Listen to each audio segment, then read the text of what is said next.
Hello again. It is 10:20, so I'm going to start again with the next presentation. Am I jumping the gun? What time is it? That was fast.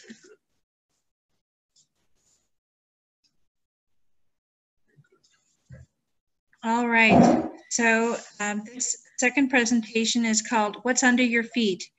Introduction to the Web Soil Survey. And we have a number of resources that'll be available to you after as well. We've written, my husband and I, who is a retired soil scientist, and we'll be doing a bit of the demonstration at the end of my presentation. We have written a guide to using the Web Soil Survey.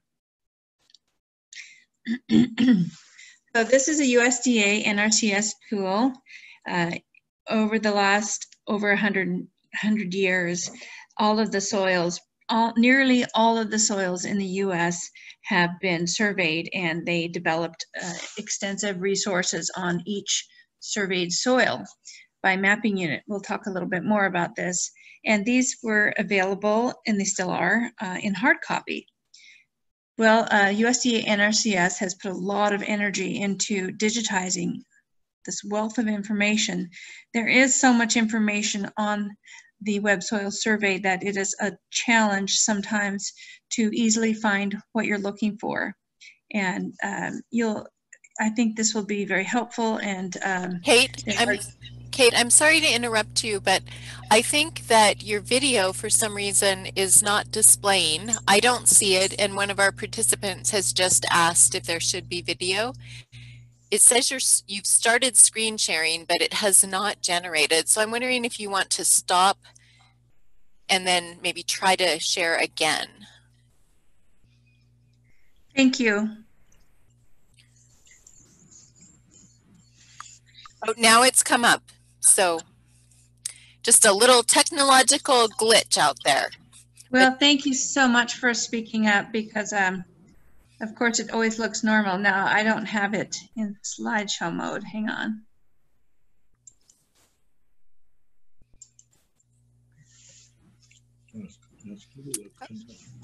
Can you see the title slide, What's Under Your Feet? Yes, we do. Oh, okay.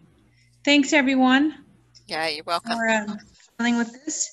So USDA NRCS tool, the Web Soil Survey, recently created, and it provides a wealth of information about your land that you can get from your own computer online. So I'm going to go through this using these slides, which will be available to you as a handout as well as a written guide. But basically, you simply Google Web Soil Survey. This is really a lot of fun to do in the classroom, and I think you'll enjoy it. You start by pressing Start Web Soil Survey, this green button in the middle of the screen. If you want more information, and there are tutorials, you can see a lot of that information on this start screen. But once you start the Web Soil Survey, you will see something like this. And you'll need to navigate to the land that you're interested in exploring. There are many ways to do this. You can see under quick navigation, you can use latitude, longitude, you can just open a map and start digging in, but the easiest way is entering an address for a location. And I was working with a rancher, and he allowed me to use his ranch in our publication. And so we simply put in the complete address, including city and state, and pressed view. When you do that, you will come up with a map, and then the next step is to define an area of interest. Sometimes it's easy to forget this step and it will not work. So you can either do a rectangle, or you can do a polygon. But the next step after entering the address and pressing view is to go up here and define an area of interest. So you will, use the rectangle, you delineate your area from the top left hand and then drag it to the bottom right area and release it. If you use a polygon, you have to click on each side. but go ahead and make it bigger than your piece of land that you want to look at, and just have it be enclosed within a whole box. I think that's the easiest way to do it. If you want to stop me with a question, feel free. I think we have plenty of time today. And this is what it will look like. This is the ranch that we are looking at. And so we made a rectangle larger than the ranch itself. And once you do that, you can then start exploring it. And the first thing I wanted to do after defining the area of interest is to look at the soil map, all of this digitized information. You do that by clicking on this second tab. You've got to train yourself to look at all the various tabs and sub-tabs that are available because it's a complex program. And then you can go and just click on any of the blue type here for the soil types, and it's a hyperlink that will take you to a description. And for example, the Rubin ashy silt loam will give you a lot of information, including elevation, precipitation, average annual air temperature, frost-free days, and more. Landforms, typical profile of the soil, and Jen went through a bunch of this information, and you can find it this way as well, which is very nice if you're looking at different properties, for example, and just going down the soil horizon, what is there? This is primarily an ashy silt loam in the top 18 inches, it looks like. And then it keeps going on down the profile. It talks about the slope, any restrictive features. It's well drained, which is fantastic. Depth of water table, information on flooding, ponding, etc. So just in that one area, there's a lot of information. That was under soil map. And then let's look at some other things. You can go to the Soil Data Explorer, which is the next tab. And in there are these sub-tabs. And in this one, I chose soil properties and qualities. And in there, I wanted to look at suitabilities and limitations for use. Actually, I'm going to do more of the suitabilities for use in a moment. First, let's look at some soil chemical properties. That's why it's complex, and we will do this on a web browser. So you can find the typical pH for that type of soil. Of course, that can change over time due to management, but the typical management, high-level management, that is what your soil profile will give you here. It's a little complicated, so I'm going to go through that because you have to select a number of options, but it's great to have this information. So if you just choose the default options that come up under View Options, you'll choose Map, Table, and Description of Rating. The more complicated part here is under Advanced Options, and you have to click on the drop-down menu and choose Weighted Average for the aggregation method. And then you have to specify the depth range, and we're going to use 0 to 12 in this example. And then you also have to specify inches because the default is centimeters. And then you click on View Rating. And the results are displayed in both a map and a table, as we chose. And this map shows the different values with numbers on them. And then the table goes through both with the map unit symbol and the map unit name, and then the pH, which is right here under rating. So rating just is kind of a generic term for whatever you're looking at. And it tells you how widespread. So there's 310 acres of Elmira loamy fine sand.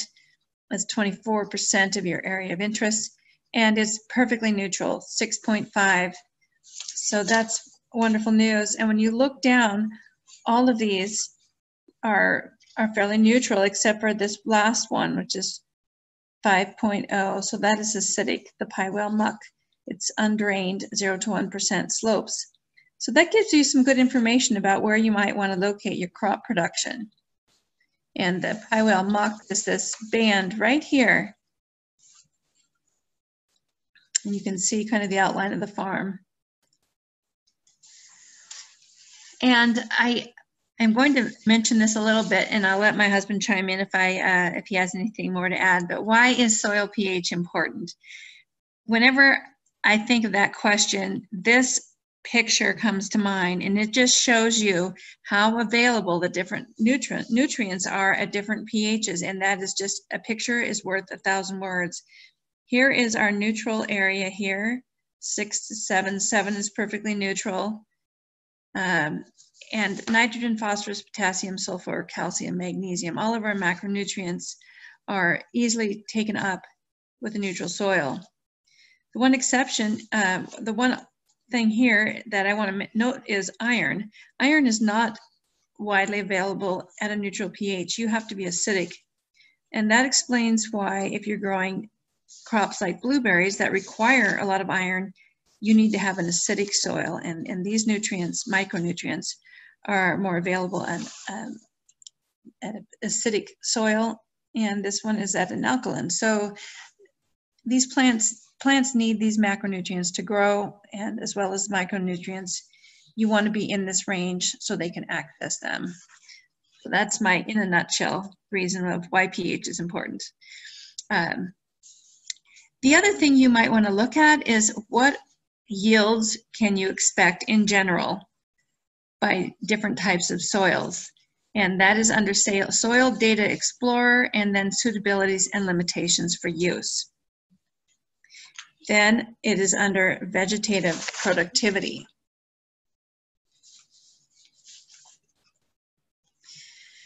Again, you have to choose options, and you can just go ahead and leave the default options under the basic ones.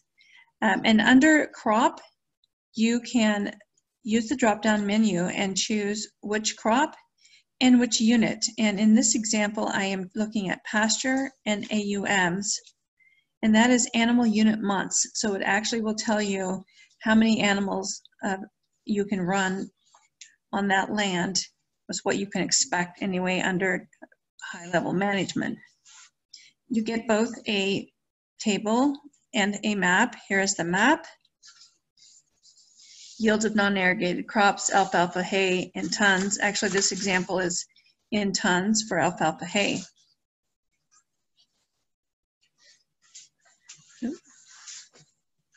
And okay, so here we have the rating, and this is the ton of alfalfa, and it's only listed for 2 of the types of soil that we have in this map.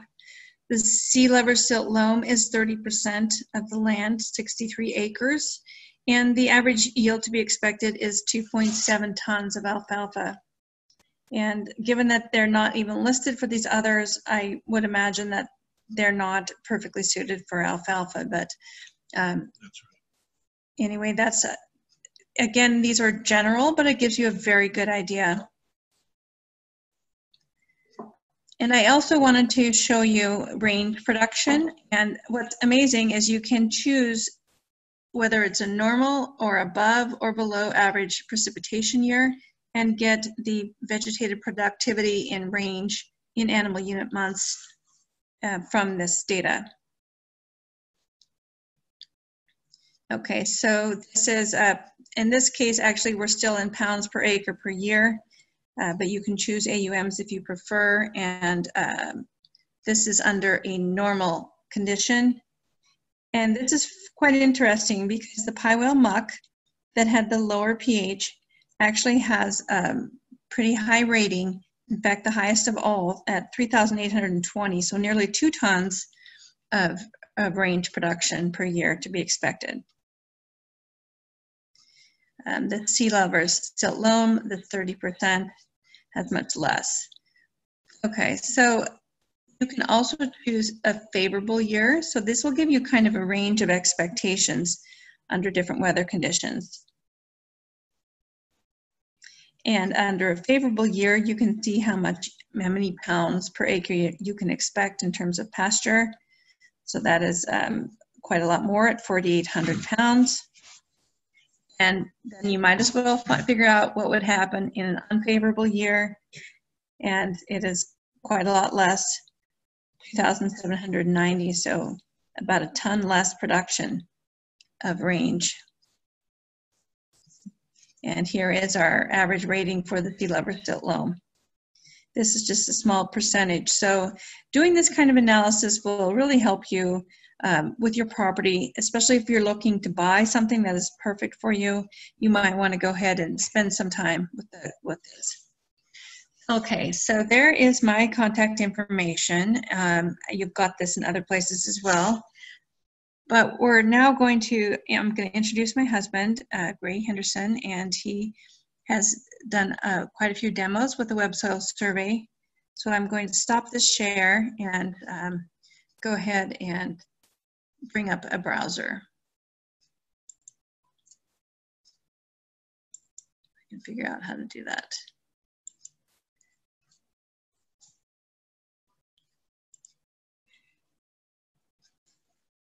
Which one is it?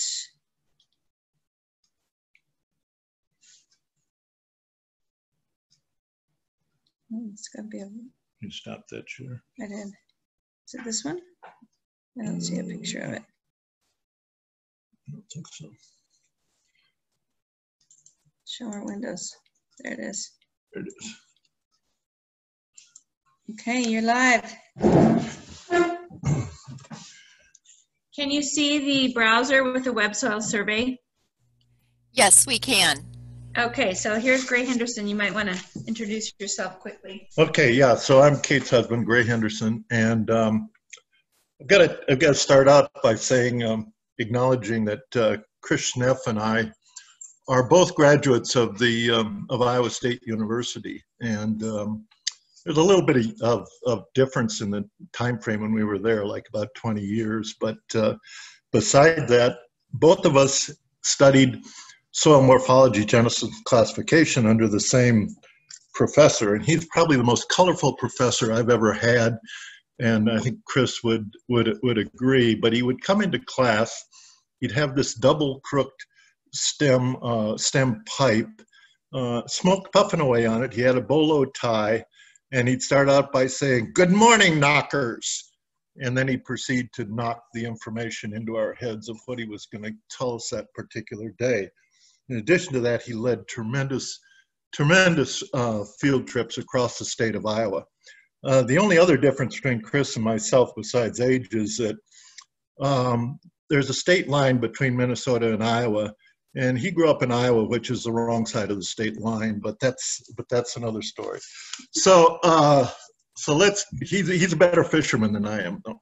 So let's get started on actually an interactive example of the web soil survey. It's not exactly a user-friendly program. There's a lot of intricacy to it, and you can the guide that Kate and I put together has the URL to start it, which is up here. It's part of the nrcs.gov site. This is going to come up, and I know when I click on Start Web Survey, it's going to say that my session has expired, and indeed it did. So I'm going to start a new session with it, and this is what comes up. And some of these slides are going to be similar to the ones that or mine are not slides. This is live. This is active on the web right now. Kate's were part of a PDF presentation. Let me point out one thing. When this is the first, when you press the button of Start Web Soil Survey, that green button, this is the first slide that comes up. And notice that up on top, there's something called glossary. And this can be very useful. If you open that up, you'll see a box opens up, and it has all the different terms that are used in the web soil survey, and will help you if you don't know what a particular topic is or a particular term that's being used. For instance, Kate talked about animal unit months, AUMs. It tells what that is, the amount of forage required by one mature cow, approximately 1,000 pounds weight, with or without a calf for 1 month. So that's the definition. So this glossary can be very important in sorting out not only some of the productivity units, but also some of the soil properties, such as available water capacity in terms of inches per inch of soil, that sort of thing. So I just wanted to point out that to start. I'm going to close that box out. Now, as Kate mentioned, the first thing you need to do is define the area that you're going to be looking at. And the easiest way is to open up under quick navigation, the left-hand side of this program is always going to have the various properties or navigation tools that you're going to be using. So the easiest, I've always found that you can do latitude and longitude and township range types of things, but the easiest thing is just to put in the address that you're interested in. And Kate used one particular address. I'm actually going to use a different one because I want to illustrate some other different properties. And so I'm going to put in an address, and I'm just going to say it's going to be East Bronx Road, if I can spell and type, in Sandpoint, Idaho. I just hit return or view, and it comes up is this map then, this interactive map of the East Bronx Road, which is an area that is actually just north of Walmart, Schweitzer Mountain Cutoff Road and Highway 95, Highway 2 in Sandpoint. Now you can expand or provide more detail on this particular map by using the plus. Now we got dogs creating a background for us. You can expand or zoom in on this map by using these magnifying glasses up in the left-hand corner of it. And so I'm going to expand it a little bit by just clicking on it. And you'll see a little larger area comes into view then.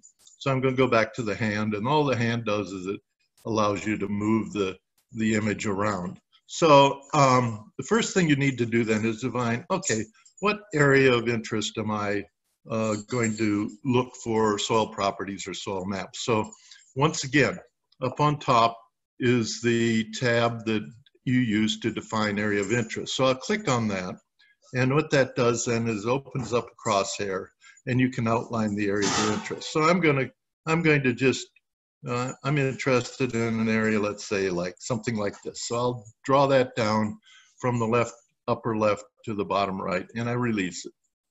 And when you release it, what's going to come up is that area crosshatched in blue. And so the first thing you probably want to find out is, okay, what soils are in that particular area?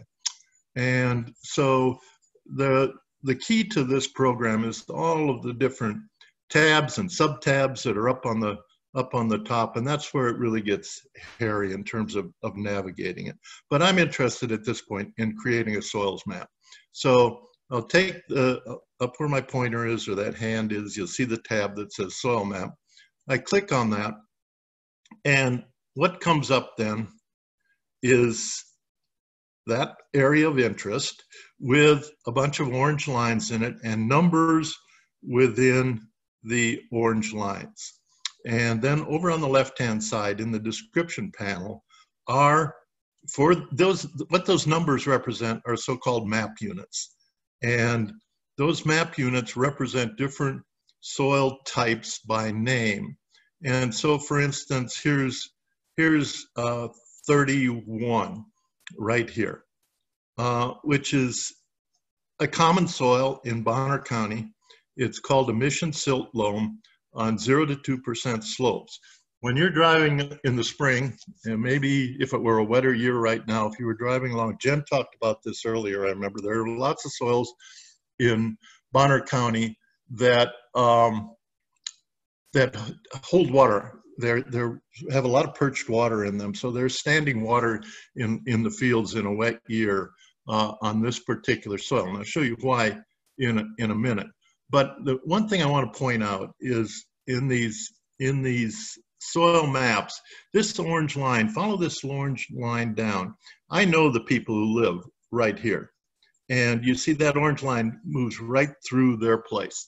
And on one side is this mission silt loam, and on the other side is soil map 34, which is an Odinson silt loam. Well, I can guarantee you that on one side of their garage versus the other side of their garage are not two distinctly different types of soil.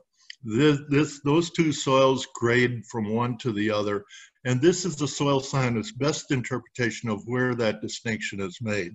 So these things are not perfect. Excuse me. Now there are situations where you go from a very rocky upland to the flatlands where the delineations are much steep, much more distinct, if you will. So first thing that comes up then is this soil map. So let's look at this, what happens when you click on the interactive link for this 31 mission silt loam. And what comes up then is what Kate showed you earlier, a table that is the map unit description for mission silt loam on 0 to 2% slopes. And it has a lot of information on it about the various characteristics of the area, how that particular soil was formed, the genesis of it on terraces. And interestingly enough, here's the parent material in which that soil was formed: volcanic ash and loess over silty glacial lacustrine deposits. Okay, that means something to me. It means that at one time this was an old lake bed that had a lot of silt that deposited on fairly stagnant waters. And then on top of that, there was wind-blown silt in the form of loess and volcanic ash, either through Mount St. Helens or more likely through the Mazama incident that occurred about 8,000 years ago. And then below that is an important feature of the program, in that it gives a typical soil profile. And when soil surveys are done, the initial reconnaissance of an area, they go in and they describe, they look at the landforms and they look at the basic properties, and then they start digging soil pits and they describe a typical soil profile. Usually these are areas that have not been previously disturbed. In other words, they're undisturbed by any sort of cultivation or management. And this is called a typical soil profile. And this we're talking about the mission silt loam here, this one with the restricted drainage feature. And you see down below properties and qualities, depth to restrictive layer, 10 to 20 inches to something called a fragipan. Fragipan is nothing more than a cemented dense layer. It is so dense that water cannot permeate through it. And this actually shows up in the typical profile is a horizon that has a designation of a 2 BTX. Now I could get into all sorts of details about how horizons are delineated and that sort of thing, but the important thing here is X, and that refers to that fragipan, a very dense layer. And that is, for this particular soil, that is the restricted quality that limits its productivity, limits its uses for different things. So that's the first step, and I'm going to close this box out and go on to some other possible uses of this. But you can see that for this, first of all, before I do that, if you look at that area of interest that we delineated and the various soil types that are listed, it gives you also an idea of, within that area of interest, what the acreage distribution is, both in terms of actual acres and percentage of the area of interest. And so there are a lot of different soils that have been mapped in this particular area that I've delineated.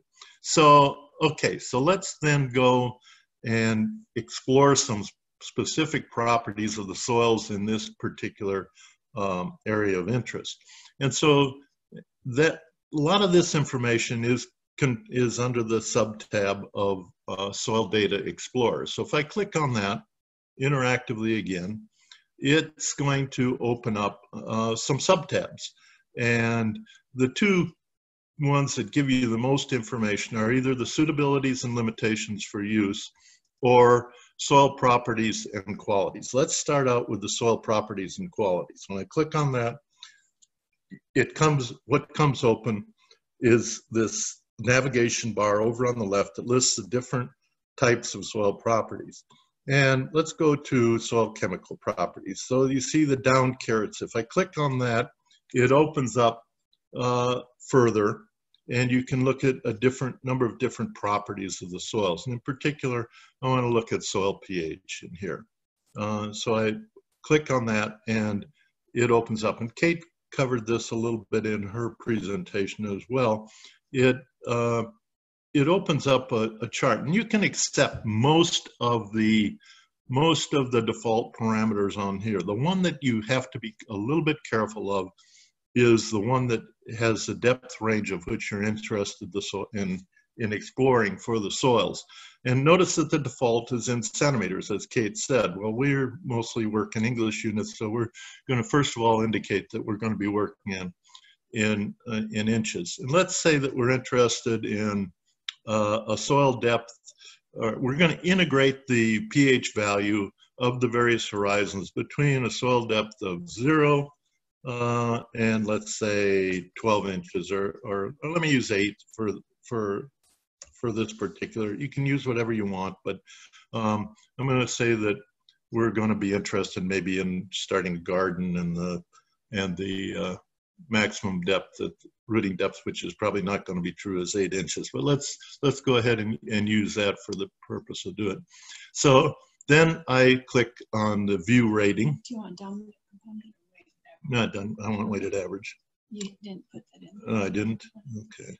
Let's see. Kate said the aggregation method was dominant component. So you got to be a little careful again. And what I do want is a weighted average. I don't want the dominant component. Dominant component would have given me the horizon that dominates that. So let's redo this.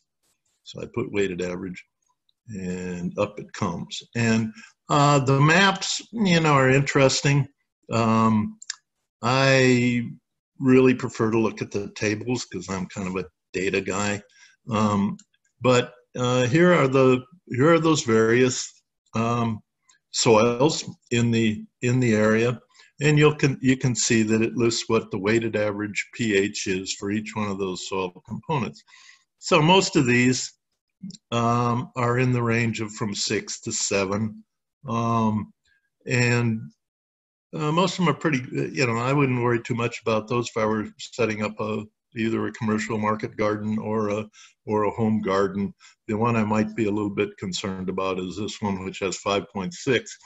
Unless I were raising something like rhododendrons or azaleas or blueberries, something that required pH down around 4.5 to 5. And then I would want to know what these were in order to make the adjustments to pH, which you can do with either limestone, dolomite, or elemental sulfur if you want to lower the pH. I might add at this point that a couple of things. This is more of a soils lecture type of thing than it is using this web soil survey right now, but there are a couple of considerations, and one is these are values for the typical soil profile that were sampled when the mapping units were set up by the soil scientists initially. Past management can influence what, in the case of pH, it can influence what the pH that you're seeing is today. Jen talked about soil testing, and pH is one of the values that it's important to know, because past management can affect soil pH quite dramatically. For instance, in the Palouse, where they're adding nitrogen fertilizers, or even in the Midwest where Chris and I come from, limestone is routinely applied to those soils because the fertilizer regimes that they use generate acidity. And so past management can influence these, and it's important to know what you have, and you can get that by doing a soil test of the current values of what you have in your particular area. Another consideration, and it's one that people don't routinely assess, is the pH, or the acidity or alkalinity of the irrigation water that they're using.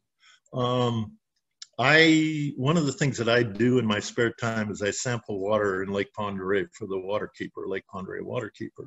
And Lake Pend Oreille, in general, has a pH of about 8. It's on the alkaline side. Well, if you use that water for irrigation over an extended period of time, you can expect to bring the pH of your soils up. Likewise, many of the wells and local water sources around that we've analyzed water for have pHs that are on the alkaline side. So it's important to know that as well. So that's kind of an aside. So at any rate, that's one of the ways in which you can explore soil properties. There are all kinds of properties that are in this both physical and chemical properties that are in this database. Have at it is all I can say. And the guide that we've produced is helpful in doing that. It can be very, very helpful in, I think Kate mentioned, and maybe Jen did too, that one of the things, if you were really starting out in this area and wanted to buy a piece of land and you didn't know where to do it and you didn't know what the soil properties are, you can use this to evaluate different properties that are for sale in order to pick the one that best suits what you want to use it for. Maybe show them the yield. Yeah, and so I'm also going to talk a little bit now about the other tab, which is the suitabilities and limitations for use. So if I move now from this tab to this one, suitabilities for use, you'll see that a different set of control panels is going to come up over on the left-hand side. The same area of interest. We're still working with the same soil types, the same soil of same area of interest, the same soils. So then we want to go down to productivity, and when I open that, you want to raise grapes. There's some information on grapes. Forest productivity. Chris might want to talk about that sometime. If I open that, you'll see that down here under forest productivity,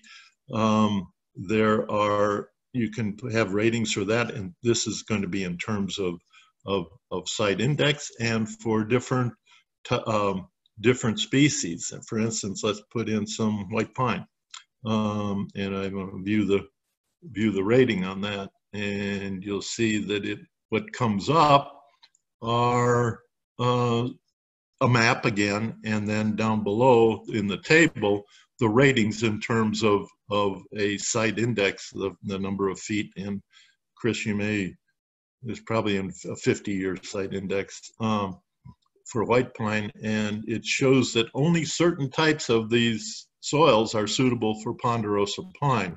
And that soil that has the restrictive drainage in it is not a well-drained soil, and you'll see that there's no listing for white pine. So that's the use that you might have for forest productivity. If close that out and go down and look at range production, and as Kate mentioned, there's a favorable year, a normal year, an unfavorable year. Let's do a normal year. Click open that up, and again, what opens up is the ratings, the map, whatever, and the advanced options, a weighted average, the dominant component, which is just means the dominant soil type in a particular map unit. Weighted average, we'll stick with the weighted average on that one, and then we'll view the rating. And okay, so this is something that happens occasionally. It's good that it popped up now. There's no underlying database for this particular one for range production. That's interesting.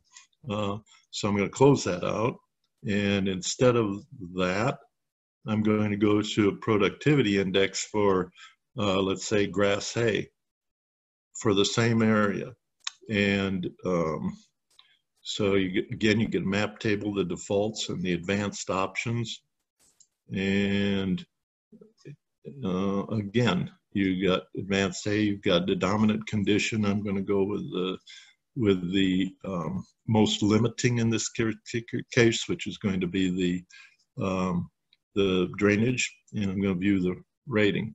And you'll see that what comes up then are the ratings of the different soil types, and in those ones that are not suitable for it don't even show up in this particular case.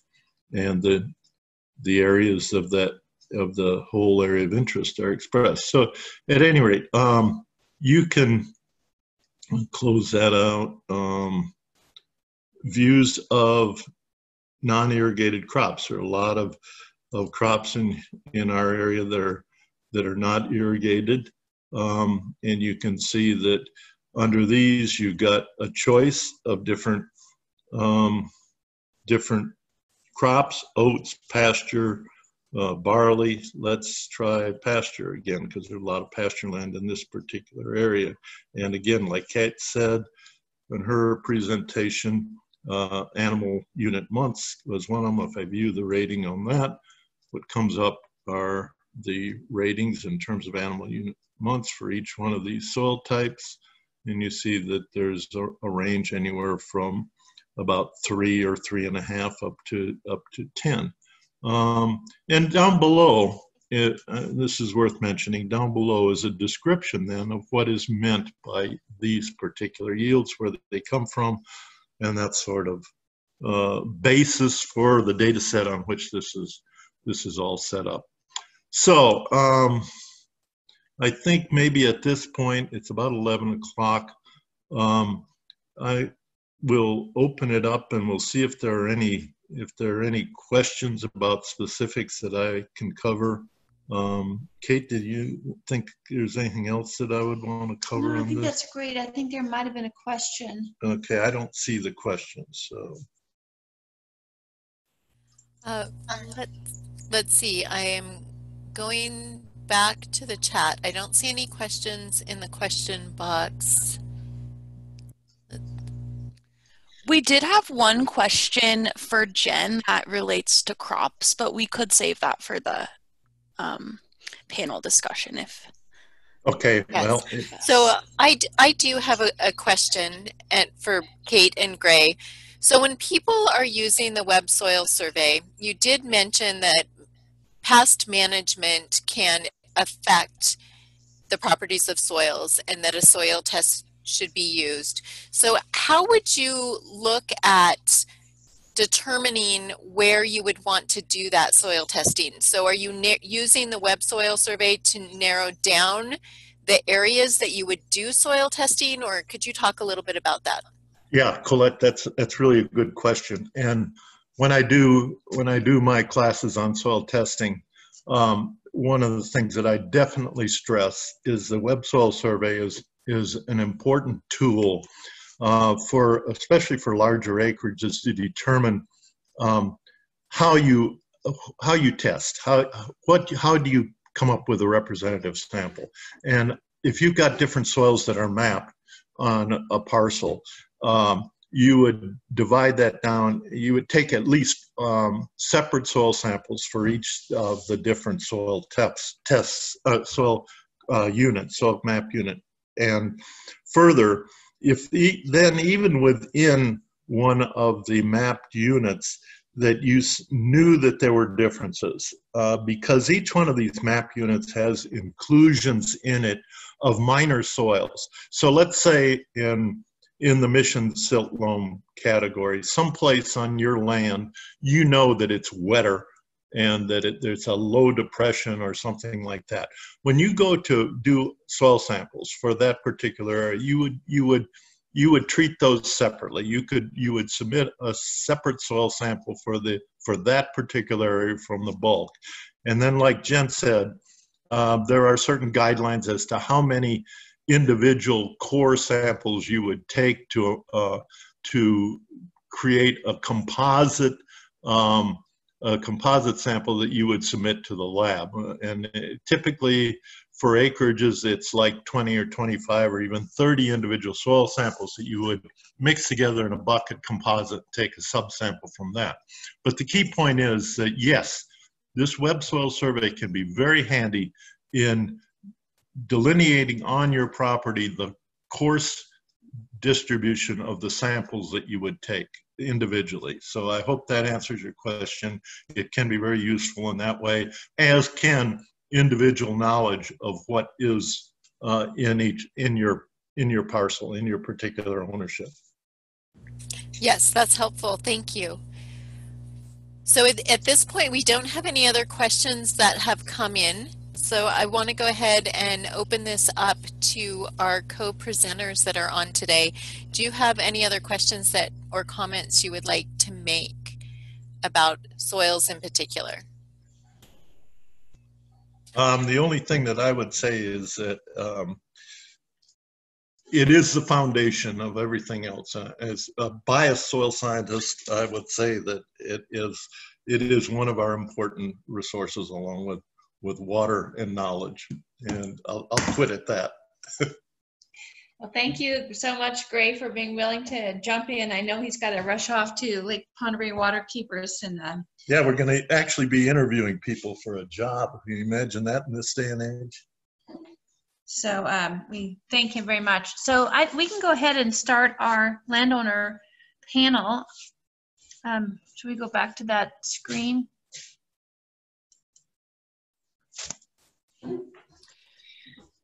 This is Jennifer. I'm happy to address that one question now that had come in. It looked like Wendy